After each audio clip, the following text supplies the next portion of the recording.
Bantog na bantog ang kanyang pangalan. Mga kaibigan, narito na naman ang inyong lingkod, Father Bob, isang paring Carmelita. Purihin natin si Jesus, Maria at Jose. Mga kaibigan, maraming salamat sa inyong patuloy na pakikiisa, pakikinig, patuloy na pagsusubaybay. Ako na may tuwang-tuwa na basahin ang inyong mga komento at ang aking patuloy na pagpapasalamat sa patuloy rin inyong pagbabahagi, pag-share ng napakasimpleng pagninilay na ito sa inyong mga kaibigan, sa inyong mga kakilala. Maraming salamat. At naging kabahagi ko rin kayo na maipaabot sa bawat isa ang mensahe na gustong ipaabot ng ating mga pagbasa. Malayo man tayo sa simbahan, hindi man tayo makapagsimba, ngunit sa pamamagitan ng mga modernong teknolohiya ay makarinig tayo ng napakasimpleng mensahe na gustong ipaabot ng ating pagbasa araw-araw. Amen?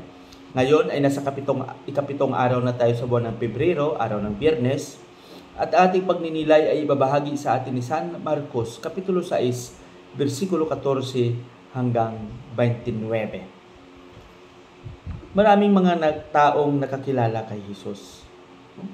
Kilalang kilala siya.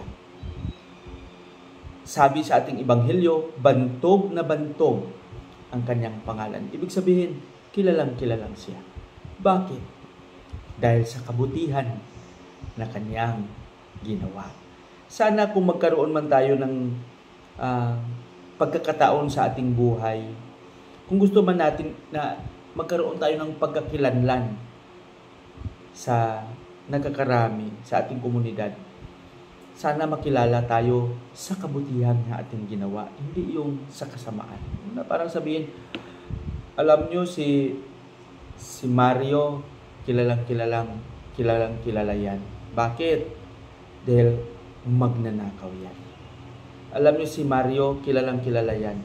Kasi marami siyang kabit, marami siyang asawa.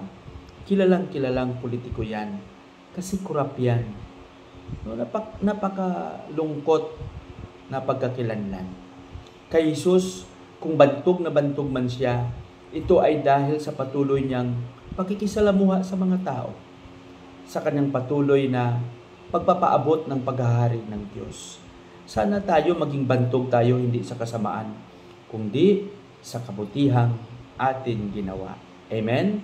Pagpalain nawa tayo ng Panginoon sa ating panalangin. Panginoong Hesus, turuan mo kaming makilala sa pamamagitan ng pagpapahayag namin ng iyong kabutihan.